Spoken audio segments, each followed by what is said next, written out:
నీకు డబ్బులు ఎక్కడి నుంచి వచ్చినాయి అని తర్వాత అది నీకు ఇన్కమ్ ట్యాక్స్ చెప్తాడు కదా,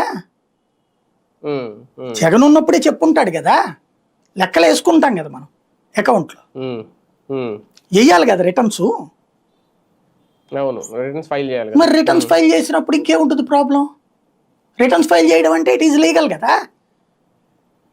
రిటర్న్ ఫైల్ చేయకపోతే అప్పుడే నోటీస్ ఇస్తుంది కదా, ఏమయ్యా నువ్వెంత బంగారం కొన్నావని బంగారం కొట్టు లెక్కలు చెప్తున్నాయి, నువ్వేమో మాకు లెక్క చూపించలేదు, యాడ్ నుంచి వచ్చింది నీకని ఇన్కమ్ ట్యాక్స్ అడుగుంటేదిగా, అప్పుడే నోటీస్ ఇచ్చి ఉండేదిగా అప్పుడే. ఇక్కడ కన్ఫ్యూజన్ నెంబర్ 1. నెంబర్ 2 వచ్చేటప్పటికి వీళ్ళు చూపించాల్సింది ఇప్పుడు ఆ సంస్థ, వాడొక వ్యాపార సంస్థ, వీడొక వ్యాపార సంస్థ, ఆడి దగ్గర 10 సంస్థలు ఉన్నాయి, వీడి దగ్గర 10 సంస్థలు ఉన్నాయి, ఆ సంస్థల ద్వారా ఈ లావాదేవీలు జరిపారని చెప్తున్నారు. ఇందులోకి డబ్బులు ఎలా వచ్చినాయి? ఎవడైనా ఓ సంస్థ పెట్టి డబ్బుల్ని తీసుకునేసి జగన్ దగ్గరికి వెళ్ళాలి ఈ డబ్బులు, అంతే కదా. అంటే డబ్బు రూపంలో వెళ్ళలేదని కదా ఇది. మరి వెళ్ళకపోతే కేసు ఎట్లుంటది?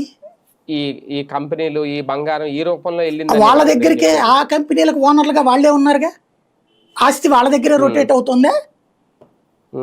అప్పుడు వాళ్ళ వ్యాపారానికి జగన్ ఓనర్ ఎట్ అవుతాడు? అంటే జగన్ తిన్నాడు అంటే జగన్కి కదా వెళ్ళాల్సింది అంతిమ లబ్ధిదారు. వాళ్ళ దగ్గరే తిరుగుతున్నాయి అనుకోండి, వాళ్ళే వ్యాపారస్తులు అవుతారు కదా.